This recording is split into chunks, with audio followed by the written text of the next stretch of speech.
I still remember the exact moment my world cracked open. It was a quiet Thursday morning, the kind that feels too normal to be dangerous. The sun was soft, the house smelled like fresh coffee, and the only sound was the ticking of the kitchen clock.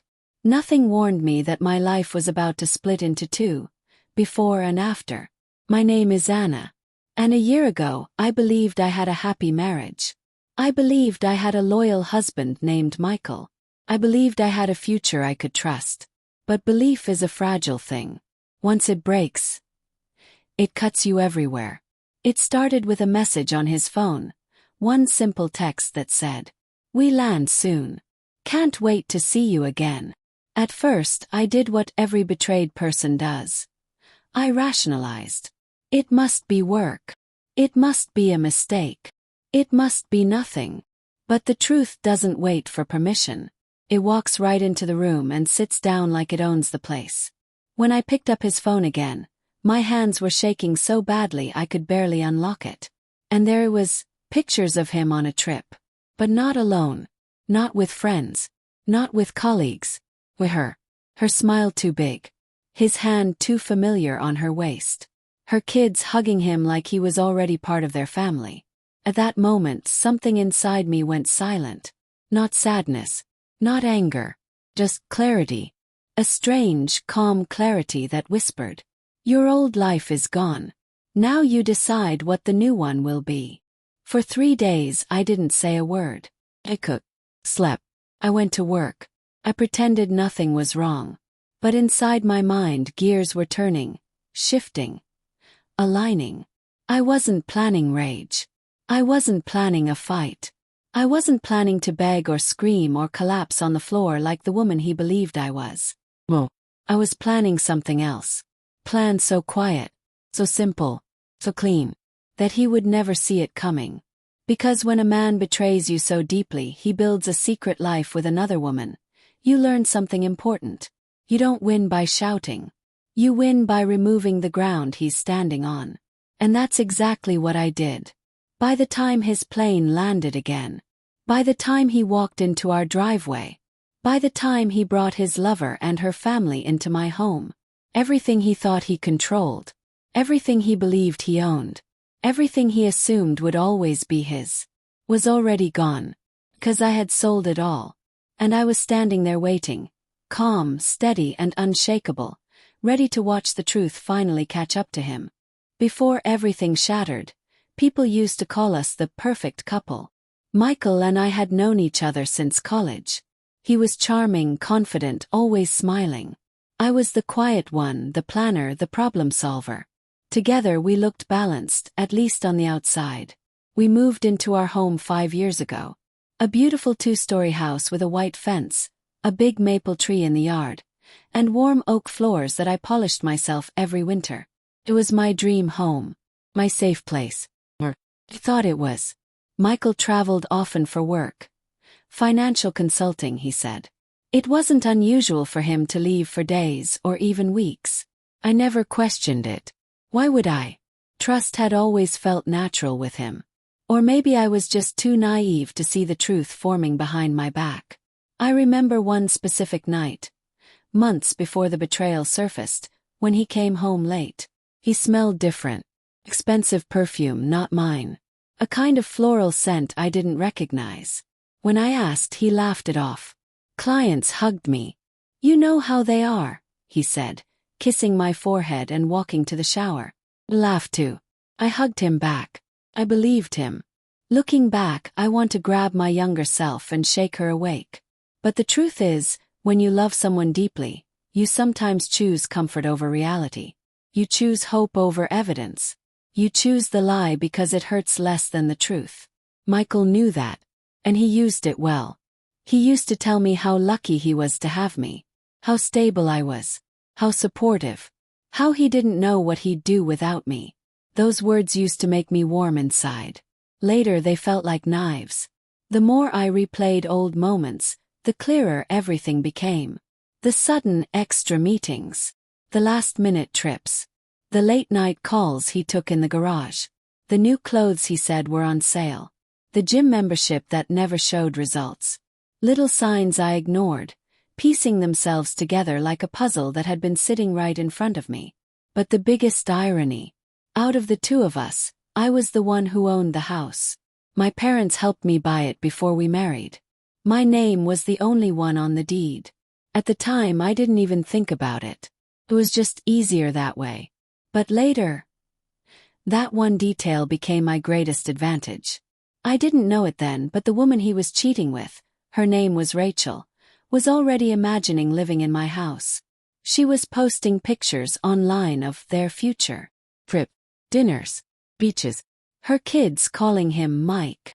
And while they built a fantasy life behind my back, I was about to destroy their reality with one single move. Because betrayal isn't just emotional, strategic. And by the time he returned, everything he thought belonged to him belonged to nobody. I had sold it. The trip that exposed the affair wasn't supposed to be suspicious. Michael told me it was a conference in Miami. 5 days. Work-related. Nothing unusual. But as soon as he left, something felt off. Maybe it was intuition. Maybe it was exhaustion. Maybe my heart finally decided to stop protecting me from the truth. 2 days into his conference, he stopped replying to messages. He didn't call. He didn't send updates. Even his social media went silent.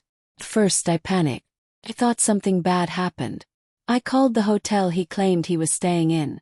The receptionist told me, "There's no guest registered under that name." My stomach tightened. My hands went cold. I tried calling again. Voicemail, voicemail, voicemail. That was when the message came through on his tablet. His devices were synced. "We miss you. The kids want to show you the shells they collected. Rachel. Kids. Shells. Miss you." I opened the photos she sent. There they were, Michael, her and her 2 small children, on a beach, smiling, holding seashells. He wasn't in Miami. He wasn't at a conference. He was on a family vacation. A family that wasn't mine. Cried. Not the loud, dramatic kind of crying you see in movies. Whoa. I cried so quietly it felt like my soul was leaking out. I didn't want to call him. I didn't want to confront him. I didn't want to argue. Because arguing means you want to fix something. And there was nothing left to fix. Instead, I did something different. Something he would never expect. Opened the safe. Collected all documents. Mortgage papers. Bank statements. Tax returns. And the house deed. Name. Only my name. That was the moment my heartbreak turned into power. The next morning I called a real estate agent. Told her I wanted to sell the house quickly. She knew a buyer, an investor who bought homes in cash. The price wasn't perfect, but the timing was. Within 4 days everything was signed. I moved my essentials into a small rental apartment. Just a few boxes. Just what I truly needed. As for the furniture, sold, donated, given away. I left the house empty, echoing, hollow, just like my marriage. On the morning of his return, I made myself a cup of coffee and sat on the porch of what used to be our home, the keys in my hand. His luggage arrived before he did, stuffed into the trunk of a car I didn't recognize. And I saw them, all of them. Michael walking confidently toward the house with Rachel by his side. Her kids running ahead like they already lived there. Her parents stepping out of the SUV, looking around with approval. They walked toward my home like it belonged to them. I almost smiled. Because the truth was about to hit them harder than any scream ever could. Michael waved at me from the driveway, acting like nothing was wrong. "Anna, you're home early," he said, like a man who believed he still had control. I stood up slowly. Steady. Silent. Rachel's kids ran toward the porch. Rachel herself stepped forward with a confident smile, the kind that said, "I took what's yours." She didn't know that what she thought she took no longer existed. "Sweetheart," Michael said, dropping his bags and giving me a hug I didn't return. "We have guests. I told you about." "You didn't," I cut him off. He blinked, confused. "Oh, did I not mention?" "No," I said. "You didn't mention your lover. Or her family. Or your vacation." Rachel's face dropped. Michael's eyes widened. Anna, listen, it's not what you think. I stepped aside and pointed at the front door. You can all come in. If you want. Rachel shot him a look, half scared, half accusing. But the group followed him anyway. He swung the door open and froze. The house was empty. Completely empty. No couch. No dining table. No lamps. No photos. No decorations. Nothing but blank walls and wooden floors. The echo of their footsteps filled the space. Anna, where is everything? Michael whispered. I handed him the keys. These belong to the new owner now. His face turned white. What new owner? What are you talking about? Rachel's mother gasped. Is this some sort of joke? No, I said calmly. It's very real. Michael stepped toward me, panic shaking his voice. Anna, you didn't. Tell me you didn't. I sold it, I said. Last week. You sold the house, he shouted. Yes, the house that's in my name. That I bought. That you used as your playground for lies. Rachel's father frowned. This is ridiculous. We drove 6 hours for this. I turned to him. I'm not sure why you came at all. But you won't be staying here. Rachel stepped forward, her voice trembling with anger. You knew. You knew we were coming, and you did this on purpose. Yes, I said simply. I did. Michael's jaw clenched. You're being dramatic. Really? Yes. Because from where I'm standing, the dramatic part was you taking your lover and her entire family on a trip, and then bringing them here as if this house belonged to all of you. Rachel's cheeks turned red. We didn't come here to fight. You came here to move in, I said. Don't deny it. The silence that followed was thick, heavy, and humiliating for them. Michael grabbed his head. Anna, where are my things? Gone, I said. All of it. Where am I supposed to go? He shouted. I looked him dead in the eye. You should have thought about that before you built a new family behind my back. Rachel whispered to him. Mike, this is insane. What are we supposed to do now? I turned, walked out of the empty doorway, and said one final line before getting into my car. Not my problem anymore. People think revenge happens in one big moment, but it doesn't. It happens in small decisions, in quiet actions, in choosing not to break when everything inside you wants to scream. Selling the house wasn't impulsive. It was strategic. I spent nights researching the legalities. Since the house was in my name, Michael had zero claim to it. I called my lawyer just to make sure. She confirmed everything. He couldn't stop the sale. He couldn't take the money. He couldn't undo any of it. Then I made a decision I never thought I'd make. I transferred half the money to a private savings account and used the rest to start fresh. I stopped cooking his meals. I stopped answering his calls. I stopped waiting for him to come home. He thought I'd always be there. He thought I'd always forgive. He thought I'd always patch things up after his mistakes. He thought wrong. During those days, I also visited Rachel's social media. Every photo made my rage sharpen into something else. Purpose. Her captions were the worst. Our future is finally beginning. Can't wait for our new home. The kids adore him. She had built a fantasy on top of my reality. And Michael had let her. But the most painful part.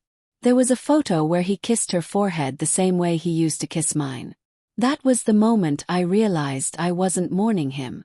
I was mourning the version of myself that believed in him. And she needed to die for me to move forward. So step by step I took back my life. I sold the furniture. I sold the house. I packed only essentials. I left nothing behind. Michael called once during the trip, but I didn't answer. He texted a few times.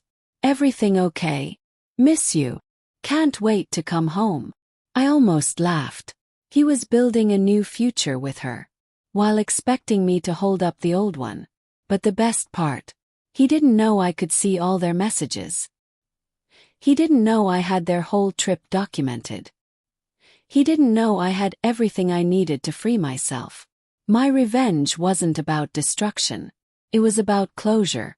about reclaiming my power, about showing him that I wasn't the weak, quiet woman he assumed I was. By the time he walked through that door expecting a warm welcome and a place for his new family, I had already closed that chapter. Literally and legally. The house was gone. The life was gone. The future was gone. He just didn't know it yet. After I drove away from the empty house, my phone exploded with calls. Michael, his mother, his sister, even numbers I didn't recognize. Probably Rachel and her parents. I didn't answer any of them. Instead, I went to my new apartment.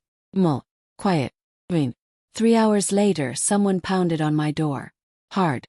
Urgent. I opened it to find Michael, red-faced, sweating, furious. "Anna, what have you done?" he shouted the moment he saw me. I stepped aside. "If you want to talk, use a normal voice." He marched in. "You ruined everything." I closed the door gently. "No, Michael. You ruined everything. I just finished what you started." He paced around the apartment like a trapped animal. "You sold the house without telling me. All my things are gone. My life is upside down." I folded my arms. "Oh, you mean the life you lived behind my back?" He froze. His eyes flickered with guilt. But he was too proud to admit it. "Anna, I made a mistake." "I know," I said. "You made many." He swallowed hard. "I never meant for you to find out like this." I almost laughed. "What exactly was your plan, Michael? Move her and her kids into my house while pretending nothing was wrong?" He rubbed his face. "It just happened. I didn't mean to fall for her." My heartbeat slowed. I had expected pain. But instead I felt nothing. "Then you should be with her," I said. He looked up quickly. "Wait. Anna, no. Not like this. You chose her," I said. "And that's fine. But you don't get to choose me second." He looked around my small apartment. "So what now? You just walk away? Just end a 10-year marriage like it means nothing?" "It meant everything," I said softly. "That's why I'm ending it." His shoulders slumped. For the first time he didn't look angry. He looked scared. "Anna, where am I supposed to go?" I tilted my head. "You should ask the woman you left me for." He flinched. "She didn't know I was married." That made me laugh. A real painful laugh. "Michael, she posted photos of your future home. She planned her kids' bedrooms. Don't insult my intelligence." He stayed silent. I handed him an envelope. Inside were divorce papers. "You'll get your things back," I said. "What's left of them. But not the house. Not the money. Not me." He stared at the papers like they were a poison he didn't know how to hold. "Anna, I don't want a divorce. You should have thought about that before you built a new family."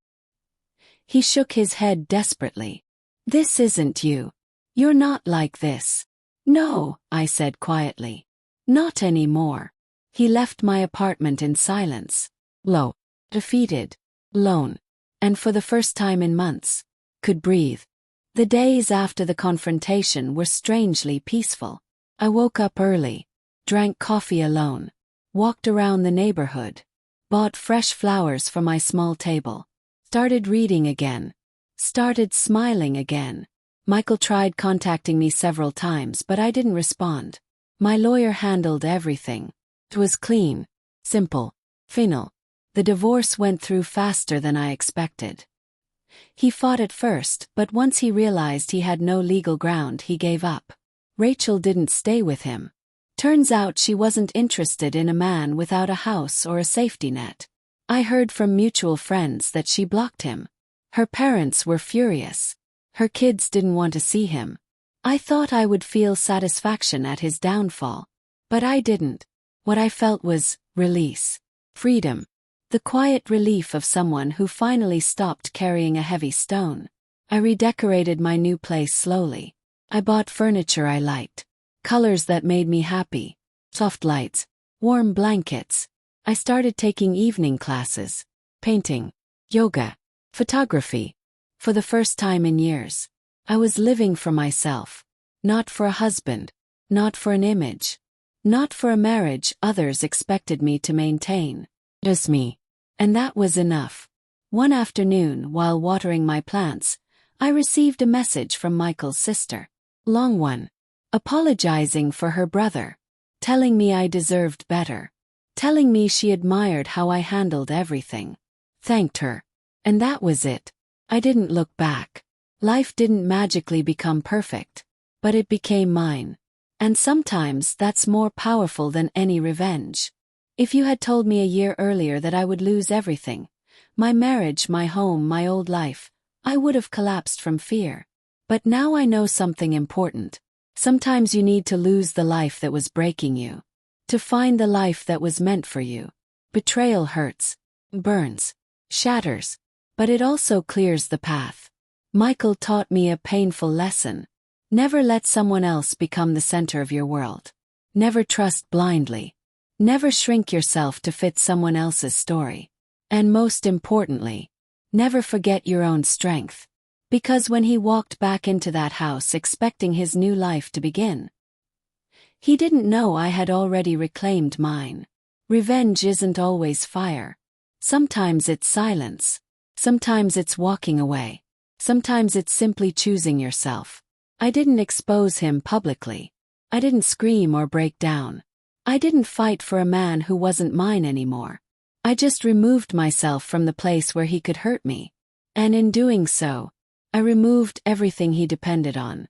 That is the quiet power of letting go. If you're listening to this story and you're going through something similar, remember this. You are stronger than the lies told to you. You are worth more than the loyalty someone refused to give. And you are allowed to choose yourself even if it means starting from zero. Because zero isn't the end. It's the beginning. And sometimes, starting over is the greatest revenge of all.